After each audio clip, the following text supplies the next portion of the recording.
Hi and welcome back to the second installment of the micronutrient series. Today we are going to be discussing minerals. Should you have missed the first video, then check back to see what we were talking about vitamins just a few days ago. Minerals are inorganic elemental substances that only make up about 4% of our body weight, yet their roles are absolutely vital.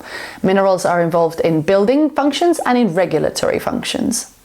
Minerals play an important role in building red blood cells, skin, hair, nails, soft tissue, intestines, and teeth and bones.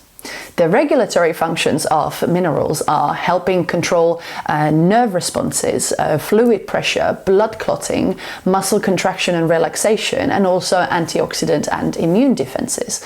So hearing that list of things go on, you can probably see how becoming deficient or just being low in some of these minerals can really affect how you feel and how your body functions every day. Unlike vitamins, minerals cannot be damaged by heat, air, alkali, or handling, which means that the amount of minerals in your food will remain the same even after cooking. The level of minerals in our food, however, greatly depends on the fertility of the soil that the crops were grown on or that the animals were reared on. And nowadays, overfarming is a really big problem, which means that the usual food mineral content in food is a lot lower than it used to be, say, 10, 20, or 50 years ago.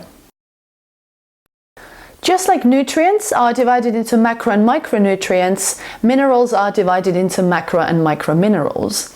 The macrominerals we require more than 100 milligrams a day, and the microminerals we require less than 100 milligrams a day. In the upcoming videos, I'm going to discuss both micro and macrominerals, and just to give you a better idea of where exactly to find these, what foods they are in, and what is the recommended daily intake.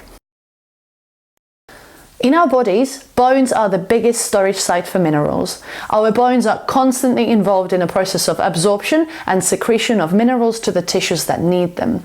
Bones are a massive source of calcium and phosphorus, so you can imagine what would being deficient in those minerals do to our bones. Low calcium intake or failure to absorb calcium from foods can result in osteoporosis, low bone density, rickets, or osteomalacia. We require vitamin D to absorb calcium from foods optimally.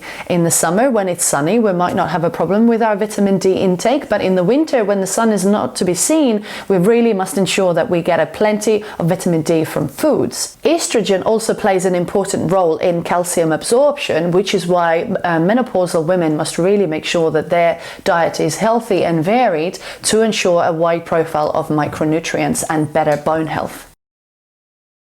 If you want to avoid deficiencies and toxicity, then DRVs have put in place by the government. DRV is a dietary reference value which ensures that you know the lower, upper and the recommended average intake of each nutrient to ensure a healthy overall diet. Now, if you're not sure whether your micronutrient intake is optimal, you could go and get a blood test done with your dietitian or GP.